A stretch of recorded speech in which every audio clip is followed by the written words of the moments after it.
What would you attempt to do if you knew you could not fail? Or better yet, what would you attempt to do that you've been avoiding if you knew you could not fail? Would you write the book or would you write the song? Would you start the business or would you travel around the world? What thing has been in you for a long time, but you've been resisting it because you just weren't quite sure if you could pull it off? I'm going to read a story to you that is one of the most mind-blowing stories. It has one of the most mind-blowing questions and one of the most mind-blowing answers I've ever read in Scripture. It's found in Mark chapter 9, starting with verse 17. That's where I'm going to start. And it says, "And one of the multitude answered and said, Master, I have brought unto thee my son, which hath a dumb spirit. And wheresoever he taketh him, he teareth him, and he foameth, and gnasheth with his teeth, and pineth away. And I spake to thy disciples that they should cast him out, and they could not. He answereth him, and saith, O faithless generation, how long shall I be with you? How long shall I suffer you? Bring him to me." By the way, when he said, "How long shall I suffer you?" that doesn't mean how long am I going to put up with you. It means like, how long will I allow you? Right? How much time do I have to give you? Is how we would probably say it. Okay. And they brought him unto him, and when he saw him, straightway the spirit tear him, and he fell on the ground and wallowed foaming. And he asked his father, How long since ago this came unto him? And he said, Of a child. And oft times it casteth him into the fire and into the water to destroy him. But if thou canst do anything, have compassion on us. This man said, if you can do anything, he's talking to Jesus. If you can do anything, have compassion on us. If you can do anything, he's speaking to the one who put the moon and the sun in the heavens and decked the heavens with the stars. And he's saying, if you can do anything. He's talking to the one who smoothed out a chaotic earth and scooped out a place with his hand and put the water in it, tied it down with a rope of sand and called it oceans. And he's saying, if you can do anything.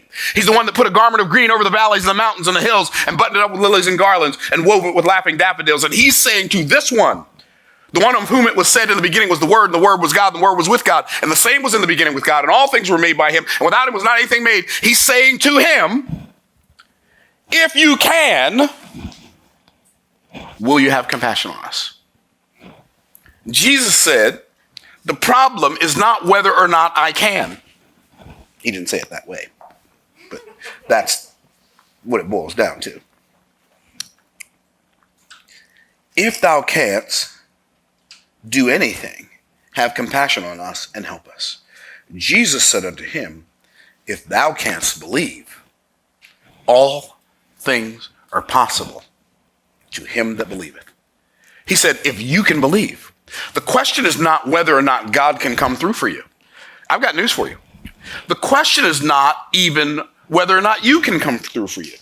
The question is, can you believe or not?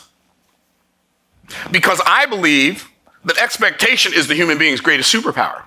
And if you do not learn how to intentionally use it for your good and the good of others around you, there are some enemies that will use your superpower against you.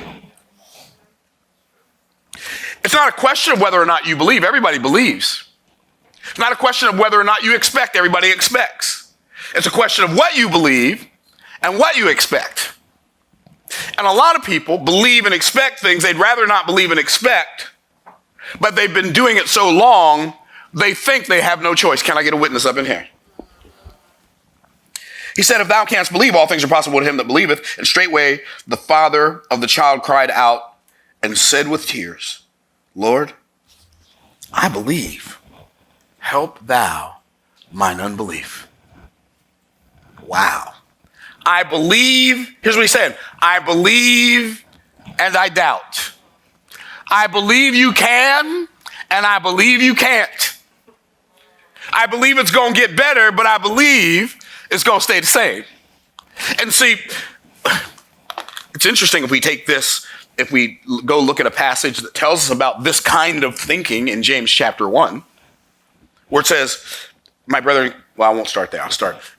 If any of you lack wisdom, let him ask of God, who giveth to all men liberally and upbraideth not. And by the way, when that passage, when it says, if any of you lack wisdom, it's not talking about general wisdom in the context.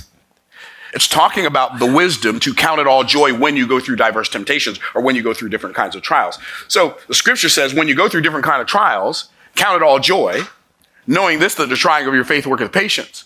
But let patience have her perfect work. What does that mean? That means stop asking God to deliver you from the trial he delivered you to before it gets done doing in you what it was sent to do. That's why it says, but let patience have her perfect work. Let the difficult situation that you are in do the work on you that it was sent to do on you until it is done.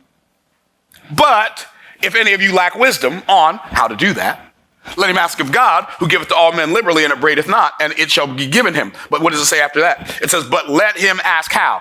In faith, nothing wavering. For he that wavereth is like a wave of the sea, driven with the wind, and is tossed. A double-minded man, I believe, Lord help thou mine unbelief. A double-minded man is unstable in all his ways. Let not that man think that he shall receive anything of the Lord. So what if your real problem was not an inability to execute? What if your real problem is an inability to expect? What if your real problem were not an inability to behave, but your real problem were an inability to believe? Question number one, would you be willing to do what it takes to change that? Because do you understand that our words and our actions display our beliefs? People say, I believe this and I believe that. You don't have to tell anybody what you believe. All you got to do is keep on living. And people who are looking at you can see what you believe by the things that you do and the things that you say.